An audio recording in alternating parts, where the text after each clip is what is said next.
Hello, Kipsters. Miss Banks here for our last day learning about the continent of Europe.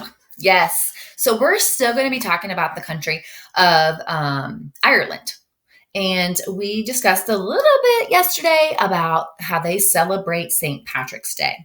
So today, what we're going to do is we're going to read this informational book about St. Patrick's Day on who St. Patrick is, what they do to celebrate, what do they wear, what do they eat. So much to learn about St. Patrick's Day. So I'm super excited. All right. Now, this book is an informational book, so it is a nonfiction book because it is not fake. It is teaching us information, and this book is teaching us information on St. Patrick's Day. Throughout our book, we are going to see these text features. You see that over here on the anchor chart? Text features help us understand the text better. So we're going to see some headings, labels, bold words, captions, all of these things on pages to help us understand our story, our book. Sorry. Are you ready? Are you ready? Are you ready? Alrighty, Kipsters, here we are with our book. It's called St. Patrick's Day by Molly Alwyn. I might have said that wrong, I'm sorry. But who's Molly? She's the author. And what does the author do? Write the words. Good job. All right, so I'm so excited to learn about who this St. Patrick person is. Now, I turned it to the first 2 pages here, and we can see some text features already. So you see right over here in like pinkish purple letters, that's like kind of bigger. That is our heading. And this is going to tell us what we're getting ready to read about. All right. And over here, you see a caption of the picture. And remember, caption helps us understand what the picture is about. And then I see some bolded words over here. It's just important words that the author wants us to know and remember. So this heading is telling me that, yes, I've been waiting for this. It says, what is St. Patrick's Day? We've all been wondering. Let's just see really what is this day about? St. Patrick's Day is a holiday. People celebrate St. Patrick's Day each year on March 17th. What? Everyone say March 17th. What?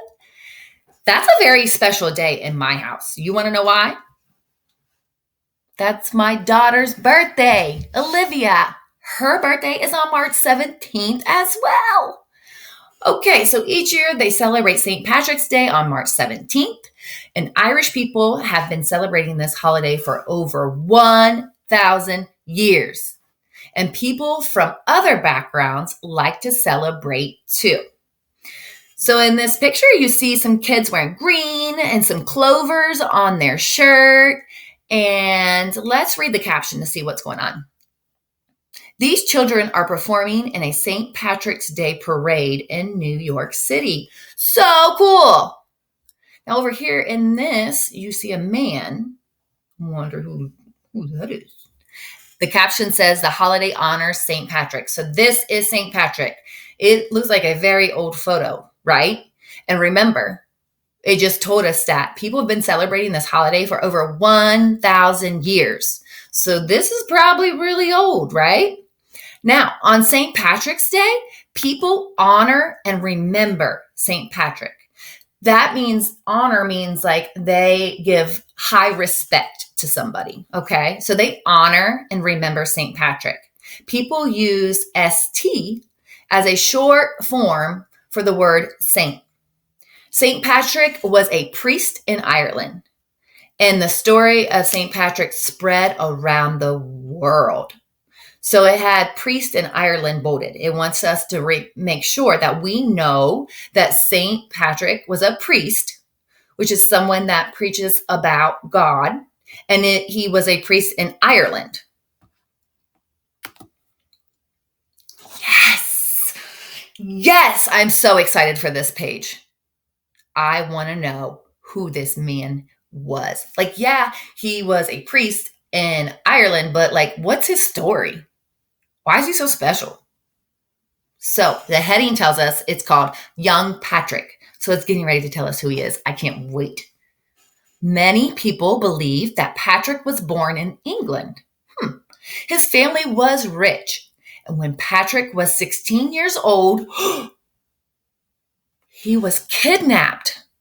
His kidnappers took him to Ireland and they forced him to be a slave. Oh, that's tragic. So someone took him from his home and kidnapped him and took him all the way to Ireland and forced him to do things that he didn't want to do. That is just awful. Patrick's life was hard. Of course it was. And he was lonely. Can you imagine being kidnapped? You'd be very lonely in a different country, right? He prayed and he had visions. And one day he heard a voice telling him to run away.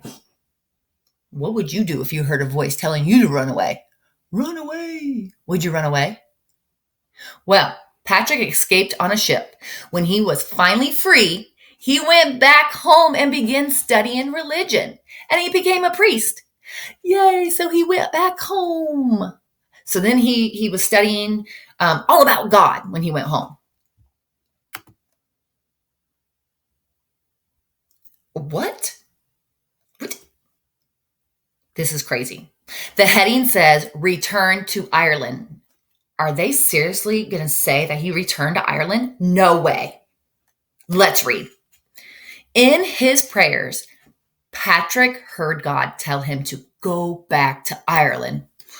Patrick returned to the land where he was a slave. What? He traveled from village to village, teaching people about Christianity. Oh, that's why he went back to Ireland. It's because he learned so much about God that he wanted to share it with the people of Ireland so they would know who he was. That's really nice of him. Many Irish people followed Druids. Druids believed in gods of nature, and people thought that Druids had magical powers and could see the future. The Druid tried to kill Patrick, but he refused to leave Ireland. Because Patrick, this right here is a Bible.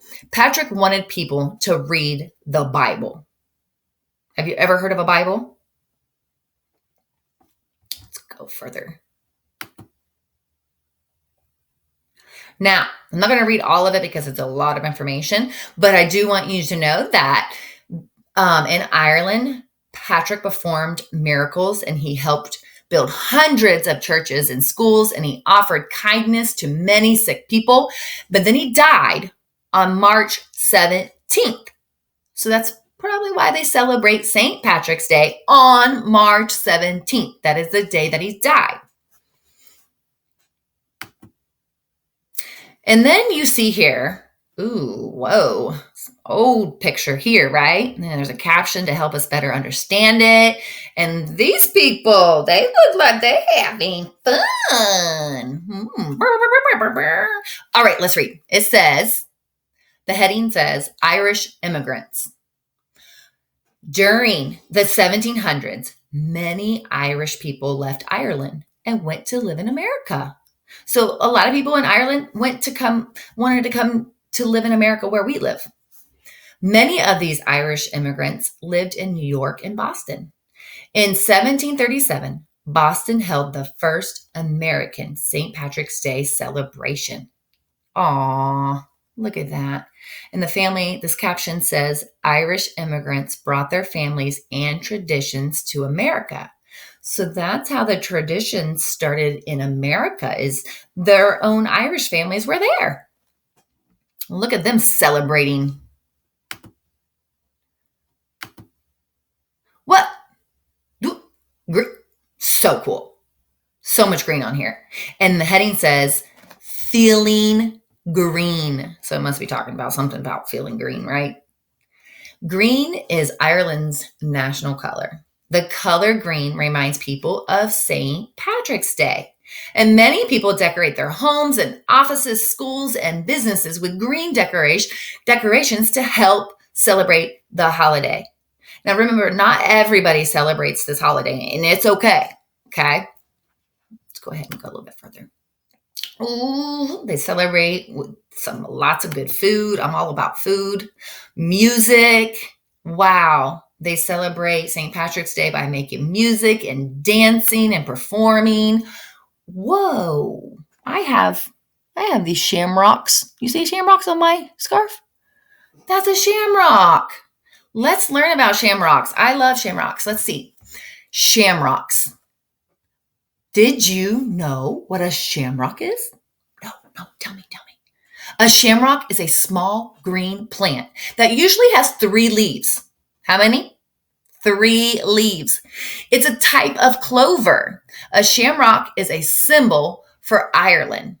A symbol is something that stands for something else. So the word symbol is bolded because it wants us to know that shamrocks are a symbol to what? Ireland.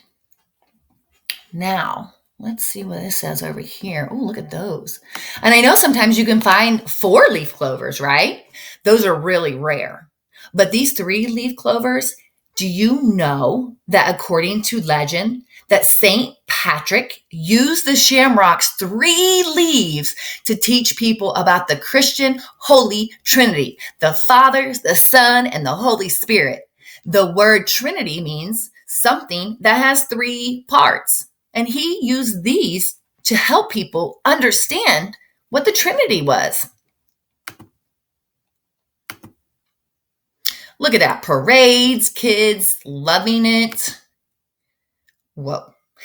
Did you know, even in Chicago, they dye the river green to celebrate St. Patrick's Day? Crazy.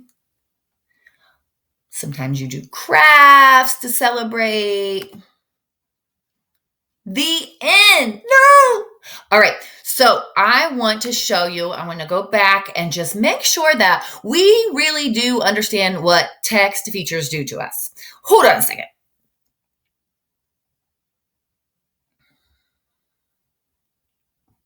Maybe.